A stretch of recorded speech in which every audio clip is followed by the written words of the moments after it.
What is up, everybody? I hope everybody's having a fantastic week. My hair is way too long. I need a haircut, so I'll probably be brushing it out of my face all video. But in today's video, you are not going to want to miss this technique that we're going to be talking about.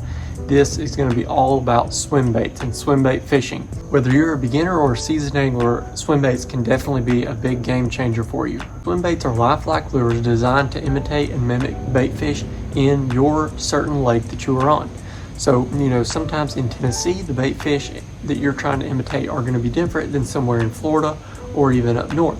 But as a beginner or a professional level fisherman, you can always use a swim bait to catch big fish and to attract those giant aggressive bass that are, not as easily tricked by a jig or a crankbait or another type of lure. Swim baits are super lifelike, so they attract those bigger fish and get the aggressive fish to eat first. So this is all about swim baits. You are not going to want to miss this.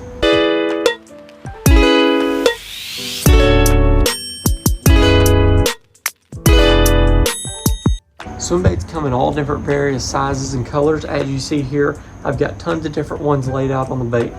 They, all of these allow you to match the hatch to the best of your ability to catch those really, cautious bass that don't want to bite, and sometimes catch even the aggressive bass that are going to eat anything, but they'll eat those bigger swim baits that you throw at them, such as big glide baits or big Megabass mag drafts, 6-7 inch baits. Some people go all the way, 9-10 inch baits. And you can also throw something that is only, 3 inches big and catch, 6 and 7 pound bass during the winter or during the summer months when it's super tough outside and super tough for fishing. You can catch some of those big fish on really tiny baits, and you can also catch some really big fish on really big baits. Fishing with swim baits, it's crucial to have the right gear. You don't ever want to have, a certain technique that doesn't have the right gear. You're not going to land as many fish, you're not going to hook as many fish, so you definitely always want to have the right gear when you're fishing with certain swim baits. When you're fishing with a swim bait like these, you are not going to use the same gear when throwing something like this versus something like this. Those are a big difference right there, so you're not going to want to use the same gear for throwing both of these. My favorite rod and reel for a Megabass mag draft, I normally throw a 6-inch one right here, is a 7.6 medium heavy with 18 to 20 pound fluorocarbon and a 8:2 gear ratio reel. A Shimano normally is what I'm throwing, but I normally throw these on a 7.6 medium heavy, fast action rod that's fairly sensitive but has a good tip where you don't, jerk the hook out of the fish's mouth when you set the hook, but also you can get a good enough hook set to where you'll get those treble hooks on the bottom of these baits into the fish very well. But when you change something like this, where this is just a 4-inch super soft plastic, for soft plastic that you just put on a little 1/8 ounce, 1/4 ounce jig head, and you're throwing it out there in around points and rocks and grass lines and stuff like that, you're going to want to probably throw that on a spinning rod, as like a 7-1 medium spinning rod with 10 pound braided line to an 8-10 pound fluorocarbon leader. That is normally what I'm throwing these baits right here on.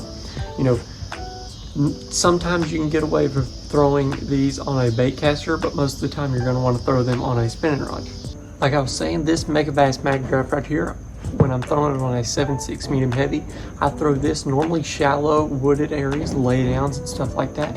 This is actually probably my favorite swim bait to throw in the springtime. When that water's on a warming trend, these fish tend to move up shallow. They're wanting a big meal, and this 6-inch swim bait is a great way to get those big fish to get bite and win tournaments off of this bait right here. This is another type of bait that a lot of people throw, is a big glide bait. This is just a 7-inch Storm Arashi glide bait in a rainbow trout color. This is not something that I throw a ton, but when I'm wanting to have some fun, I do throw this bait. I throw this on a 7.6 heavy action rod, pretty much just the biggest, stiffest rod you have, because it's got treble hooks, but it also weighs about 3 ounces, so you need to be able to cast this wherever you can, around laydowns, grass, stumps, things like that, rocks. You kind of can work these baits around everywhere. That's the great thing about a swim bait, is they're extremely versatile, so you can work them honestly anywhere, year round.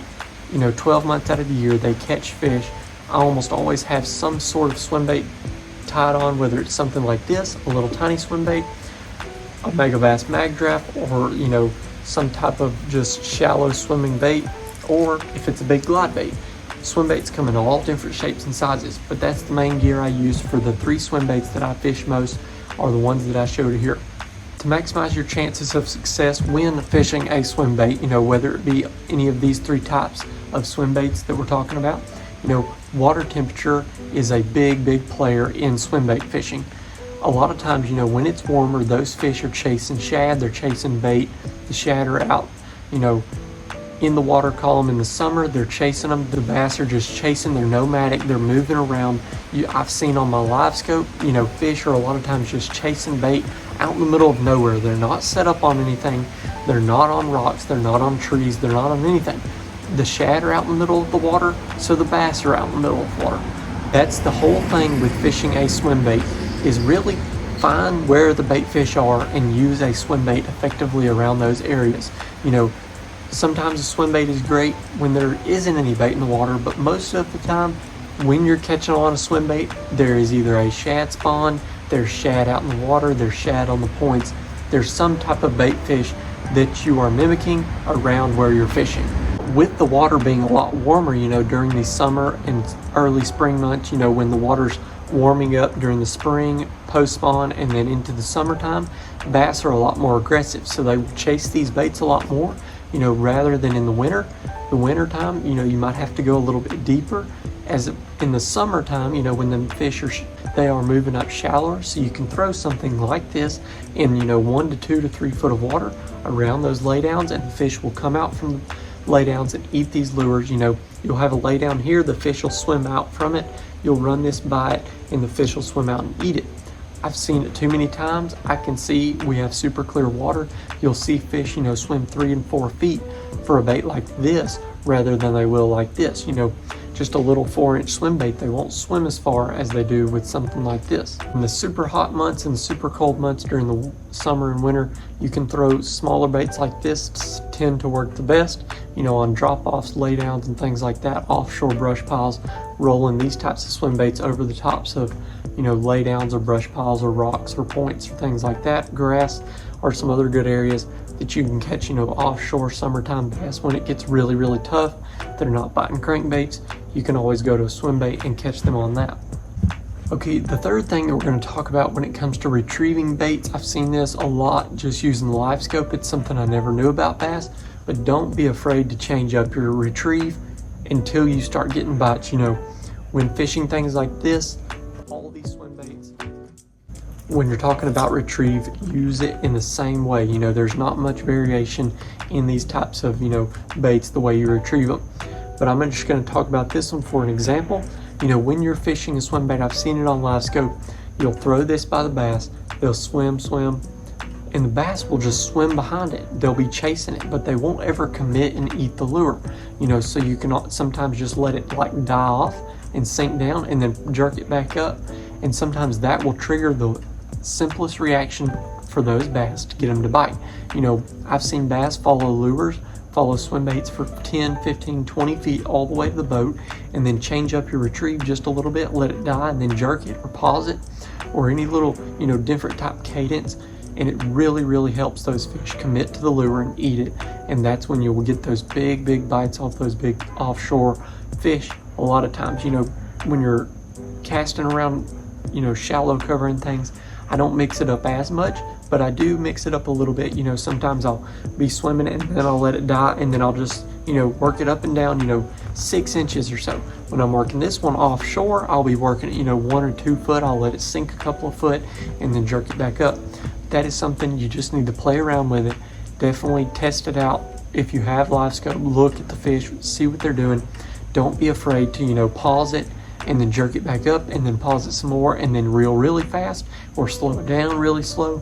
Just don't be afraid to change your cadence and reel speed when you're fishing with a swim bait to get those big bites. The last thing we're going to dive into is the swim bait heads that I use for certain swim baits like these. As y'all know, these swim baits right here, the Mega Bass Mag Draft and the Storm Rashi Glide, things like that, there's a lot of different kinds. These are just the 2 ones I pulled out.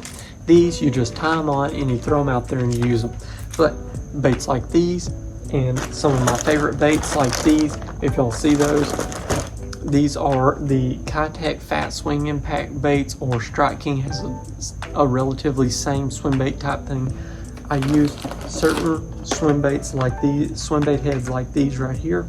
This is just my silver box right here, if y'all can see that. And then, you know, I have a white box right here of just white swim bait heads. I don't change up my color very much. I have some that have blades on the bottom, underspins, and then I also just have regular ones. A lot of times I'm using a 1/4 ounce swim bait head, but these swim bait heads right here are awesome. These are just the Berkeley swim bait heads. If y'all can see that in the video, they're awesome. But I use just, don't vary my swim bait heads very much. I really like these. These are made by a local guy. They're really good too. They're just, you know, a little 1/4 ounce or 1/8 ounce swim bait head. I throw these on my A-rigs and everything with the Fat Swing Impact baits, but that is the main thing. But definitely with some practice and, you know, getting out there on the water, time on the water is your best friend. But you just get out there, test these swim baits, tie them on, and don't put them down until you learn a lot about these swim baits. Swim baits are an excellent bait to get bites all throughout the year, 12 months out of the year, wherever you're at in the country. I'm in Tennessee and I use them all the time, year round, and they never seem, you know, to not catch them. They always seem to get some type of bite throughout the day. But, you know, with a little bit of practice and persistence, you can definitely learn to master these baits and be way better than I am. I don't claim to be a professional at swim bait fishing, but I've fished with them ever since I started, you know, tournament fishing and really getting into the depths of fishing. But as always, folks, be sure to hit that like and subscribe button. I greatly appreciate that. It helps us out. Let's see if we can get to, you know, 200 subscribers. That would be awesome. I try to put out as many videos as I can. I also work and I fish tournaments every now and then. The boat is currently broke down, so we're going to get that fixed. But as always, chase your dreams, folks, and learn how to swim bait fish.